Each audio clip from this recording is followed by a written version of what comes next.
Ако веднаш по стапувањето на функцијата за заземање директорска фотелја во една градинка се врши класична злоупотреба на доверената моќ, тогаш излегува дека заложбите за борба против партизацијата и против корупцијата, кои се користат за да се стане миленик на гласачите, се само празни флоскули. Бев поканета на состанок кај градоначалникот Бован Стефковски, каде што ми беше укажано дека, согласно со ревизорскиот извештај, да си дадам отказ, односно оставка, или ќе ми биде дадена кривична пријава. Тоа повторување на историјата на која редовно се подсетуваат сите оние што забораваат е практика во политиката, која изгледа ужива да ја користи за да докаже дека не многу работи всушност се промениле во однесувањето на актерите. Снимката на 17 јуни 2021 јасно и гласно и се гледа кај што креваме рака. 8 членови на комисијата. Зошто ги кажи со колку против е усвоен дневниот ред и колку воздржани? И дали си констатирала дека е дневниот ред усвоен? Тие не можат да утврдат што се случило пред помалку од една година, а камоли да се објаснат некои вистини кои им се познати само на добро упатените.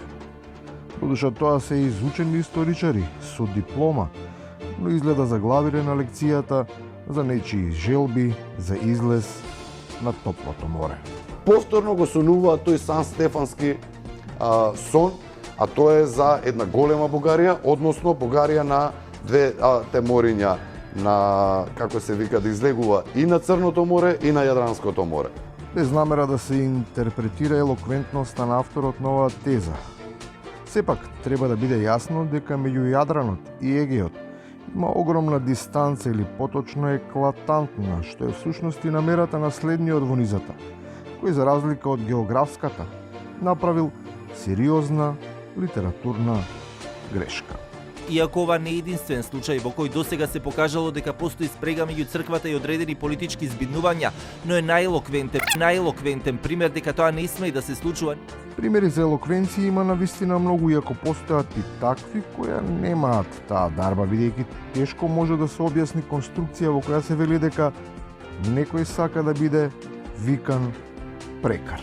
Почитуваниот Дарко Гаевски, кој што во исто време сака да биде наречен алијас Коста Костадинов.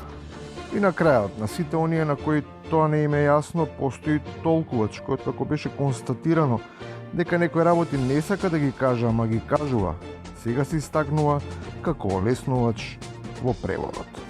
Во превод толку ги бива, во превод во влада. Во превод работата забега одамна, но во превод да не се лажеме.